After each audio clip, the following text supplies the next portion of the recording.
सपना, जिंदगी में हर कोई समझे, हम सफर मुझे अपना, अपना, बस अपना।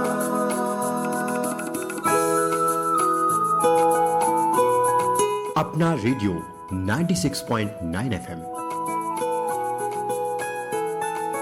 अपना, बस अपना।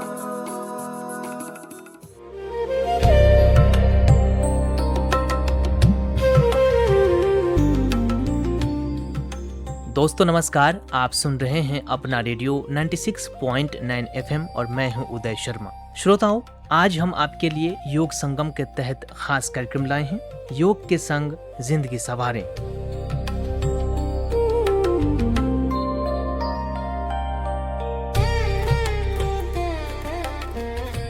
दोस्तों, यूं तो योग हमारी भारतीय संस्कृति परंपरा का एक अभिन्न हिस्सा है और सदियों से हमारे देश में योग को लेकर के हम सभी बहुत पहले से ही जागरूक हैं और योग की दिशा में काफी काम हुआ है हमारे देश में। लेकिन दोस्तों, वर्तमान समय में कह लीजिए या पिछले कुछ वर्षों में जिस तरह से योग ने रफ्तार पकड़ी है और पूरे विश्व में योग को लेकर के पूरा विश्व योगमय हो गया है और इसी को लेकर के हमारे देश में एक प्रस्ताव आया और यूएन तक पहुंचा और वो प्रस्ताव था कि 21 जून को अंतर्राष्ट्रीय योग दिवस मनाया जाना चाहिए और योग की ही महिमा समझ लीजिए या योग की जो एक साख है उसको देखते हुए पूरे विश्व ने यह सहमति जताई कि 21 जून को अंतर्राष्ट्रीय योग दिवस मनाया जाना चाहिए और यह संभव हो सका। आज पूरा विश्व अंतर्राष्ट्रीय योग दिवस मना रहा है 21 जून को। तो हम सब के लिए, हम सब भारतीयों के लिए यह खुशी की बात है कि योग जो कि हमारी परंपरा और संस्कृतियों से निकला हुआ है वो आज अंतर्राष्ट्रीय स्तर पर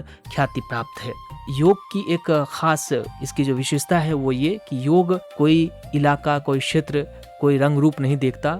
जो भी योग को अपनाएगा वो सुखी जीवन पाएगा और इसी वजह से योग को सब ने अपनाया है। यह किसी धर्म से, किसी समुदाय से, किसी क्षेत्र से जुड़ा हुआ नहीं है, क्योंकि योग तो जीवन जीने की कला है। तो दोस्तों, योग के संग कैसे हम जीवन को संवार सकते हैं, जिंदगी को बेहतर कर सकते हैं, इस पर आज बातचीत करेंगे। और इस बातचीत के लिए हमारे साथ विशेष अतिथि हैं जवाहरलाल नेहरू विश्वविद्यालय के योग केंद्र के योगाचार्य डॉक्टर अजय कुमार शास्त्री जी। तो आइए उनसे ही जानते हैं कि किस तरह से योग के जरिए हम सभी अपनी जिंदगी को संवार सकते हैं, निखार सकते हैं।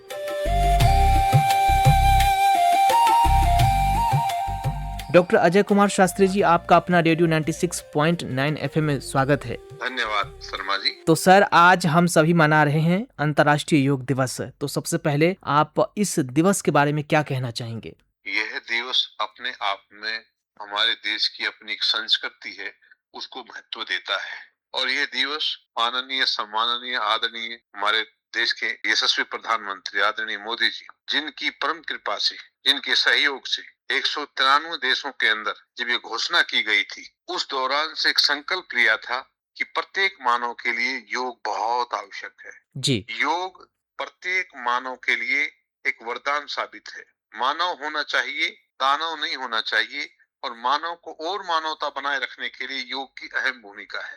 व्यक्ति जीवन को कैसे जिए, और को जीना है तो योग के संग जीना है। अपनी दिनचर्या को बनाइए, अपना एक टाइम मैनेजमेंट बनाइए कि मुझे प्रातःकाल जल्दी उठ करके सूर्य उदय होने से पहले योग अभ्यास प्रारंभ करना है। जी। लेकिन उठते ही जल पिए, जल पीने के बाद पेट को अच्छे से खाली कर ले और कुछ लंबे लंबे कदम रखते हुए, लंबे लंबे दीर्घ श्वसन करते हुए कुछ समय रुके और सूर्य नमस्कार से प्रारंभ करते हैं, जिससे कि बॉडी वार्म अप हो जाए और शरीर से हल्का हल्का पसीना आने लगे। और जब शरीर गर्म हो जाए, लगे कि अब मैं कुछ अन्य और भी योग के आसन कर सकता हूँ, फिर अपना योग मैट बिछा करके और अपना योग की साधना और योग की उपासना प्रारंभ करें, जिसके अंदर पहले हल्के हल्के सूक्ष्म व्यायाम प्रारंभ करें, छोटे जॉइंट का, और फिर धीरे धीरे करता हुआ अलग अलग तरह के शरीर संवर्धनात्मक आसन, ध्यानात्मक आसन, विश्रामात्मक आसन, अलग 4 प्रकार से आसन है। चारों प्रकार से आसनों को करें, जिससे कि शरीर को संपूर्ण सर्वांगीण रूप से अच्छे से संवारा जाए। और संवारने का अगर आज व्यक्तित्व का निखार करना है तो योग करें, मस्तिष्क का निखार करना है तो योग करें, और जीवन का निखार करना है तो योग करें। योग वो कला है जो जीवन को कलात्मक बना देता है। आज काफी बच्चे देखते हैं कि मुझे याद नहीं होता, मेरी स्मृति इतनी कमजोर हो गई है। जब वो भ्रामरी प्राणायाम करता है, जब वो ध्यान करता है, जब उज्जाई प्राणायाम करता है, जब अनुलोम विलोम प्राणायाम करता है, तो उस बच्चे की मेमोरी इतनी स्वस्थ हो जाती है, एक बार पढ़ने के बाद आराम से उसको याद होने लगता है, रटना नहीं पड़ता। जी, कईयों को भूख नहीं लगती, उत्तान पाद आसन है, पवन मुक्त आसन है, अर्धहल आसन है, भुजंग आसन है, सलभ आसन है, धनुरासन है। ये सभी आसन जठराग्नि को तीव्र करते हैं और रक्त को पतला करने में सहायक है, और उसके चेहरे को चमकाने में और उसके फेस को प्रसन्नता लाने में कितने सहायक हैं। आप करेंगे तो महसूस कर पाएंगे कि जीवन के साथ योग का साथ मिल जाए तो इतना सुंदर योग हो ही नहीं सकता। जी। इस तो इस तो जैसा कि आपने कहा कि योग जो है ज़िंदगी को निखार सकता है, ज़िंदगी को सँवार सकता है। तो योग के बारे में कहते हैं कि योग कोई भी कर सकता है, चाहे बच्चे हों, युवा हों, महिलाएँ हों, वृद्ध हों, कोई भी। लेकिन क्या उम्र के साथ यानी बच्चे, युवा, महिलाएँ या वृद्ध इनके लिए क्या योग कुछ अलग होते हैं या कुछ ख़ास तरीके से किए जाते हैं समय के साथ? आसन 84 लाख है। जी, अलग अलग आयु वर्ग के लिए आसनों का विधान दिया है। 8 वर्ष से 100 वर्ष तक का व्यक्ति योग अभ्यास कर सकता है। हाँ, ये जरूर है, जिस आयु का व्यक्ति है उसी के अनुपात में योग अभ्यास किया जाता है। जी, लेकिन जब किसी हम योग शिक्षक के सानिध्य में एक एक्सपर्ट के साथ सानिध्य में करते हैं तो एक अलग ही मजा आ जाता है। जब हम स्वयं करते हैं तो कई बार त्रुटियां हो सकती हैं। तो जो बच्चों का योग है, विशेषकर ताड़ आसन है, जैसे हम हाइट बढ़ाने के लिए है, भ्रामरी प्राणायाम है या त्राटक है, उसकी बुद्धि को एकाग्र चाहिए। तो जी, इस प्रकार से अलग अलग आयु के लिए अलग अलग आसनों का विधान है, और वो आसन निर्धारित करता है योग गुरु कि आपके लिए कौन से अनुकूल है, आपके लिए कौन से अनुकूल नहीं है। किसी किसी को पहले से ही बैक पेन रहता है, जी, तो उस दिन वो अभ्यास ना करे जिनको बैक पेन बढ़ता है, वो करे जिससे बैक पेन घटता है। इसी प्रकार बच्चों के अंदर बहुत ज्यादा कठिन आसन करने की आवश्यकता नहीं है, लेकिन वो आसन जरूर के जो मांसपेशियों को व्यायाम मिले, आंतरिक शरीर अपने आप में निरोग होने लगे। तो इसमें पश्चिमोत्तानासन है, बच्चे की स्पाइन स्वस्थ होती है, सीना खुल के निखरने लगता है, व्यक्तित्व का विकास होता है। इसी प्रकार उत्तान पादासन है, तो उत्तान पादासन पेट के रोगों से हेल्प करता है, हर्निया है, अपेंडिक्स है, डाइजेशन स्लो हो गया है बच्चे का, बच्चा बचपन में मिट्टी खाता रहा, ध्यान नहीं दिया, अब आगे बढ़ रहा है तो रक्त अल्प बन रहा है, खून कम बन रहा है, वो आसनों से अपने पेट को सॉफ्ट कर सकता है। और हल्का सा एक आसन उत्तान पादासन, भूमि पर लेटकर 30 डिग्री पर, कभी 60 पर उठाना रहता है, जी, कभी 10 सेकंड, फिर धीरे धीरे 20 सेकंड, फिर 30 सेकंड, निर्भर करता है उनकी कैपेसिटी पर, उनकी क्षमता की। ऐसे ही आप देखेंगे चक्कर आसन है, जी, चक्कर आसन भी संपूर्ण शरीर को लचकीलापन देता है, भुजाओं को मजबूत करता है, उसकी जंघाओं को स्वस्थ करता है, उसके घुटनों को स्वस्थ करता है। तो ये कुछ आसन है जो युवा और मध्यम आयु का व्यक्ति दोनों मिलकर कर सकते हैं। लेकिन कोई पहले से रुग्ण है, थोड़ा अस्वस्थ है, तो वो आसन करे जो उसको और निरोग कर सके, उसकी रुग्णता ठीक कर सके। तो वो चयन प्रक्रिया तभी होगी जो वो व्यक्ति सामने उपस्थित होगा और किसी योग पाठशाला में, योग केंद्र में आकर के, या योग योग गुरु शिक्षक के सानिध्य में शिष्य बन के सीखे। योग तो वरदान है मनुष्य के लिए। जी, डॉक्टर अजय कुमार जी, जैसा कि हम सभी जानते हैं कि योग पूरे संसार में, पूरे विश्व में सबने उसे अपनाया है और सबने उसको एक तरह से स्वस्थ काया के लिए, बेहतर ज़िंदगी जीने के लिए अपनाया है कि उनका मानना है और सब मानते हैं कि योग करेंगे तो स्वस्थ रहेंगे भी और स्वस्थ जीवन जिएँगे भी। लेकिन वर्तमान समय में देखते हैं कि योग के ज़रिए बहुत से युवा इस क्षेत्र में रोज़गार उन्मुख भी हुए हैं। यानी योग के ज़रिए योग सिखा करके योगाचार्य के रूप में या योग ट्रेनर के रूप में कमा भी रहे हैं। तो इस क्षेत्र में, योग के क्षेत्र में आप कैसे देख रहे हैं रोज़गार को? मैं कहता हूँ, पहला सुख निरोगी काया। जी, सबसे बड़ा धन तो जब उसको अपना अच्छा स्वास्थ्य मिलेगा, वो अपने आप में बहुत बड़ा रोजगार मिला। जी, उसके बाद जब वो प्रशिक्षक हो जाता है, जब उसके अंदर पारंगत हो जाता है, आज पूरे विश्व के अंदर योग की इतनी आवश्यकता है कि हर गली मोहल्ले वालों को एक अच्छा योग शिक्षक चाहिए। बिल्कुल। वहां भी सभी संग्रह करके उस व्यक्ति को इतना तो धन दे देते हैं कि वो व्यक्ति 1 महीने तक आराम से अपना यापन कर सकता है। इसी प्रकार आज स्कूल से लेकर कॉलेज, कॉलेज से लेकर विश्वविद्यालय, और विश्वविद्यालय से लेकर अलग अलग तरह के अनुसंधान संस्थाएं, उनमें प्रत्येक में एक एक योग शिक्षक की गहरी आवश्यकता है। और आने वाले समय में इसकी पूर्ति नहीं हो पाएगी। क्यों? लोग कर रहे हैं केवल 21 जून आने तक, उसके बाद फिर अभ्यास छोड़ देते हैं। तो योग से आपका केवल स्वास्थ्य तो सुधरेगा, जी। लेकिन आपका भविष्य भी बनेगा। योग आने वाले समय में बहुत बड़ा एक उद्योग का विषय है। योग आने वाले समय में बहुत फलेगा, बहुत आगे चल करके ये एक आर्थिक स्थिति, देश की आर्थिक स्थिति को मजबूत करेगा। मुझे आज से कई वर्ष पहले विक्रम नाम का व्यक्ति अमेरिका में गया था। आज वो अरब खरबपति व्यक्ति, जी। वहाँ के पार्कों में उन्होंने प्रारंभ किया था योग सिखाना। इससे पहले धीरेन्द्र ब्रह्मचारी जी ने योग का ट्रेनिंग दी। तो कितने ही यहाँ पर योग के संदर्भ में आज के द्वारा ट्रेनिंग दिए गए जितने भी अध्यापक तैयार हुए थे, सब केंद्रीय विद्यालय के अंदर उनको अध्यापक के रूप में नौकरी मिली। और आज योग करने वाला कभी जिंदगी में भूखा रह ही नहीं सकता। और योग अपने आप में व्यावसायिक रूप में बहुत बड़ा बिजनेस है। आप देखिए, अभी भी पोस्टें निकली हुई है, योग अच्छे योग्य योग करने वाले मिल नहीं रहे हैं। तो योग व्यावसायिक दृष्टिकोण से बहुत ही महत्वपूर्ण पार्ट है। जी, डॉक्टर अजय कुमार शास्त्री जी, अब हम आपसे जानना चाहेंगे कि जिस तरह से योग स्वास्थ्य के नज़र से भी, चिकित्सा के पद्धति के हिसाब से भी और रोज़गार के हिसाब से भी एक बेहतर विकल्प और बेहतर साधन योग साबित हो रहा है। हालाँकि हमारे देश के स्कूलों में ये बात सही है कि कुछ क्लासेस, योगा के क्लासेस भी लगाई जाती हैं, लेकिन सिलेबस का पार्ट वो नहीं होता, उसकी परीक्षाएँ नहीं होती। योग एक जैसे हिंदी, इंग्लिश या मैथ रखते हैं, तो उस हिसाब से योग एक अलग से विषय के तौर पे नहीं पढ़ाया जाता। तो उस तरफ आप क्या कहना चाहेंगे कि बच्चों को भी योग एक सेपरेट, एक अलग जो विषय के रूप में पढ़ाया जाए? हमारी जो माननीय प्रधानमंत्री जी के कर कमलों से जो नई पॉलिसी आई है जी। शिक्षा की, उसके अंदर योग कंपलसरी है। आज जवाहरलाल नेहरू विश्वविद्यालय के अंदर भी वेलनेस योग नाम से एक सब्जेक्ट रख दिया गया है, जो विदेशी भाषाओं के छात्र उसको कंपलसरी पढ़ रहे हैं। जी। जी। तो ये परम श्रद्धेय श्री मोदी जी की परम कृपा से आने वाला जो सिलेबस है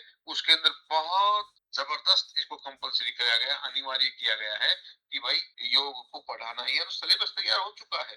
कुछ एक स्कूल ऐसे हैं जो स्कूलों के अंदर अपनी संस्कृति को लागू नहीं करना चाहते, वो ही स्कूल अधूरे हैं, अन्यथा ऐसा कोई नहीं है। सबके पास सिलेबस है। उनको जब प्राचार्य प्रिंसिपल नहीं लागू करेगा तो उसमें विद्यार्थियों का कोई दोष नहीं है। बिल्कुल। जब कोई भी विद्यालय ये संकल्प ले ले कि मुझे योग के माध्यम से बच्चों के संस्कार, विचार, व्यवहार तैयार करना है, तो उनके पास वो सिलेबस तैयार है।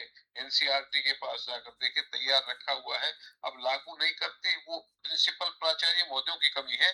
यहाँ ऐसा नहीं है कि वो सिलेबस तैयार नहीं। जी। माननीय मोदी जी की कृपा से तो कई वर्ष पहले तैयार हो चुका। 2020 से ये स्थिति की जा रही है कि इसको सभी स्कूलों में कंपलसरी किया जाए, अनिवार्य किया जाए। जी। लागू तो हमने और आपने करना है, बिल्कुल, उनका बिल्कुल। निर्देश है। जी। ये पढ़ाइए, सिलेबस बनवा चुके हैं। जी। और वो व्यास ग्लोब मुंगेर है, 68 अशोक रोड पर मोरारजी देसाई योग केंद्र है, लाल बहादुर विद्यापीठ विश्वविद्यालय है। सभी जगह योग के बड़े बड़े डिपार्टमेंट हैं और वहां से हर वर्ष हजारों योग शिक्षक तैयार होकर निकल रहे हैं। उनको सदुपयोग कीजिए, उनको रोजगार मिलेगा और इनको शिक्षा मिलेगी। ऐसा नहीं है, योग का सिलेबस बिल्कुल तैयार है। ये तो भ्रमित है, कुछ लोगों को धर्म से जोड़ देते हैं, वो छोटी मानसिकता का जी। स्थिति है। जी, बिल्कुल। लेकिन ऐसा नहीं है कि योग का सिलेबस तैयार नहीं, बिल्कुल सिलेबस तैयार करवा। जी, तो वाक़ई दोस्तों, निस्संदेह जो नई शिक्षा प्रणाली आई है, न्यू एजुकेशन पॉलिसी आई है, उसमें योग हो, चाहे हिंदी माध्यम से जो विज्ञान विषय को पढ़ाना हो, चिकित्सा विषय को पढ़ाना हो, वो तमाम चीज़ें शामिल किया गया है और ख़ास तौर पे योग को भी शामिल किया गया है, क्योंकि योग, क्योंकि हर कोई मानता है कि ये तो व्यक्ति, किसी भी इंसान के व्यक्तित्व और उसके बौद्धिक और स्वास्थ्य की दृष्टि से हर रूप में योग सहायक हो सकता है। तो इसको आप सिलेबस के में रखे बिना रह ही नहीं सकते। तो सिलेबस में रखा गया है, बस ज़रूरत है कि उसे अब पूर्णतः हर स्कूल कॉलेज में लागू किया जाए, कंपलसरी किया जाए और सभी विद्यार्थियों को यह योग कराया जाए, ताकि हमारा देश स्वस्थ रहे, हमारे भविष्य स्वस्थ रहे और तरक्की करता चले। तो आज के दिन डॉक्टर अजय कुमार शास्त्री जी, अंतर्राष्ट्रीय योग दिवस पर आज हमारे श्रोताओं को, हमारे बच्चों को जो कार्यक्रम सुन रहे हैं या जो लोग योग नहीं भी करते वो भी जो इस कार्यक्रम को सुन रहे हैं, उन तमाम लोगों को आप क्या संदेश देना चाहेंगे? मैं यही कहूंगा कि वो आज से संकल्प लें आने वाले 21 जून से कि हमने योग को कभी छोड़ना नहीं है। जब तक सूरज चांद रहेगा तब तक मैं रहूंगा तो योग करूंगा। अब जब तक योग करेगा तो निरोग रहेगा। जी। तो करें योग, रहें निरोग, भगाएं रोग, सर्वे भवन्तु सुखिनः, सर्वे सन्तु निरामया, सर्वे भद्राणि पश्यन्तु मा कश्चित् दुःख भाग् भवेत्। इस कामना के साथ यही आशा करता हूँ कि प्रत्येक जनमानस संकल्प ले और योग करें। इस बार की जो थीम है वो बुजुर्गों के लिए योग बहुत आवश्यक है। हम बुजुर्ग होने पर भी योग हमारे को कैसे स्वास्थ्य को स्वस्थ कर सकता है, वो संकल्प थीम दी है माननीय मोदी जी ने। और आगे भविष्य में इसी प्रकार थीम आती रहेंगी और हम उस थीम पर काम करते रहेंगे और समस्त मानव जाति स्वस्थ निरोग रहे। तो वाकई दोस्तों, इस बार की जो थीम है वो है बुजुर्गों के लिए योग। और जैसा कि हमने डॉक्टर अजय कुमार शास्त्री जी से बातचीत की कि योग जो है हर उम्र के लोग कर सकते हैं, बच्चे भी कर सकते हैं, युवा, महिलाएं और वृद्धजन, बुजुर्गजन भी। सर, अब हम आपसे जानना चाहेंगे एक अंतिम प्रश्न कि बुजुर्गों के लिए योग को लेकर के, जो क्योंकि उनको बहुत सारी तकलीफें होती हैं चलने फिरने में, उठने में, तो उनके लिए क्या कुछ बेसिक योग है जो कर सकते हैं? उनमें सबसे पहले महत्वपूर्ण है कि वो प्राणायाम करें जी। और फिर दूसरा महत्वपूर्ण थोड़ा सा ध्यान करें, क्योंकि जैसे जैसे आयु बढ़ती है शरीर कम काम करता है, मस्तिष्क ज्यादा काम करने लगता है। तो ऐसी अवस्था में योग का एक पार्ट है ध्यान और एक पार्ट है प्राणायाम। अष्टांग योग के अंदर पहला यम नियम। यम नियम तो प्रत्येक मानव के लिए आवश्यक है। जी। मेरा यम नियम के जीवन तो अनुशासित नहीं होगा, जी। लेकिन यम नियम के बाद तीसरी अवस्था थी आसन। आसन जीवन को आसान बना देता है। फिर यम नियम आसन, फिर आता है प्राणायाम जो हमारे श्वासों को बढ़ाता है। और श्वास जिसके जितने मजबूत होंगे उसकी आयु उतनी लंबी होगी। जी। तो बुजुर्ग अवस्था में क्या है, श्वास की दिक्कत होने लगती है, सांस चढ़ने लगते हैं, उसी से बुढ़ापा आने लगता। तो प्राणायाम रूपी शस्त्र ऐसा है कि अगर एक बार प्राणायाम सीख गए तो उनको बुढ़ापा नहीं आएगा। मन बूढ़ा तो तन बूढ़ा। जी। मन में बुजुर्गता कभी नहीं आएगी। तन तो जैसे जैसे शरीर है आयु बढ़ेगी तो वस्त्र की तरह थोड़ा थोड़ा हल्का सा कमजोर हो सकता है, लेकिन मन के अंदर कभी भी बुजुर्गता नहीं आएगी अगर वो प्राणायाम करेंगे और ध्यान करेंगे, हल्के हल्के आसन करेंगे, जिससे कि जोड़ जुड़े नहीं। जैसे लोहे में जंग लग जाता है, जी। इसी प्रकार मनुष्य को भी जंग लग जाता है, हड्डियां टेढ़ी हो जाती है। जी। ऑस्टियोपोरोसिस है, अर्थराइटिस है, ये सारे रोग तभी जन्म लेते हैं जब व्यक्ति की बोन टेढ़ी होने लगती है। उसके लिए एक अच्छा आहार और एक अच्छा व्यवहार और साथ साथ में एक अच्छी दिनचर्या और समय के साथ अपने लिए 1 घंटा अगर योग के लिए दे तो जीवन में कभी भी बुढ़ापा नहीं आएगा। जो बुजुर्ग व्यक्ति हैं वो बुजुर्ग होंगे ही नहीं। उनको योग क्यों महत्वपूर्ण है, क्योंकि उनको बुढ़ापे की तरफ जाना ही नहीं है। जहां तक है उनके अंदर के सेल है, उनकी नर्व सिस्टम है, बहुत एक्टिवेट होने लगेंगे। केवल प्राणायाम करना शुरू करते, ध्यान करना शुरू करते और दिनचर्या में यम नियम का पालन करें। जी।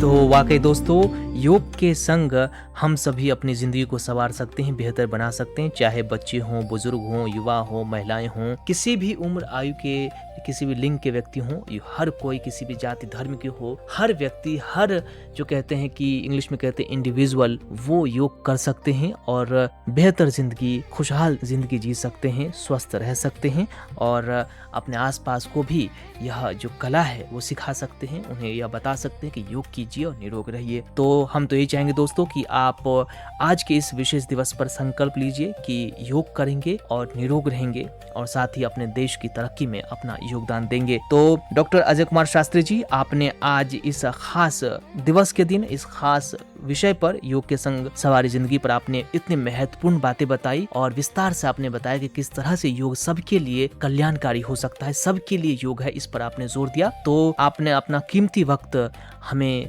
दिया, अपना रेडियो 96.9 FM से बातचीत की, इसके लिए सर आपका बहुत बहुत धन्यवाद, आभार। धन्यवाद शर्मा जी, धन्यवाद। तो दोस्तों, इसी के साथ इस कार्यक्रम को अब यहीं संपन्न करेंगे। मुझे यानी अपने रेडियो साथी उदय शर्मा को दीजिए अनुमति। नमस्कार, सुनते रहिए अपना रेडियो 96.9 FM।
जिंदगी में सदा मुस्कुराते रहो।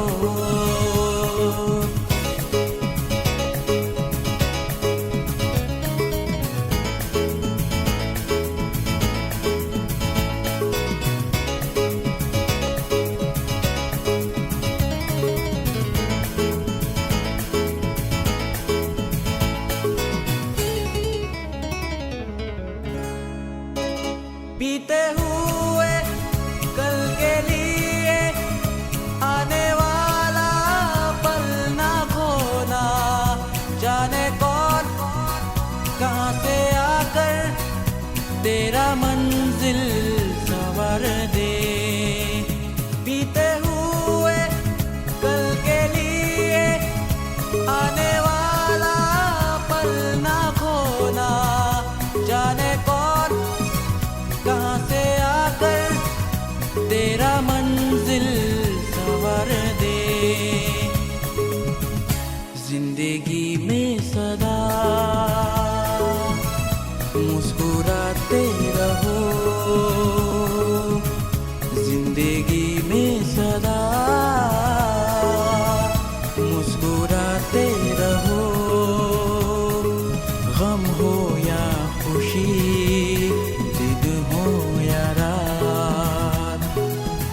पल में मिले जो खुशी बांट लो तुम कहीं। जिंदगी में सदा मुस्कुराते रहो। जिंदगी में सदा मुस्कुराते रहो।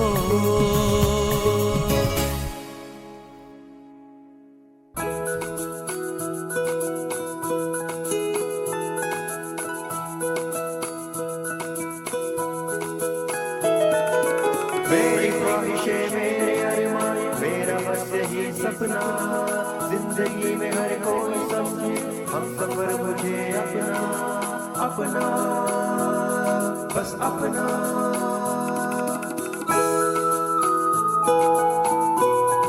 अपना रेडियो 96.9 FM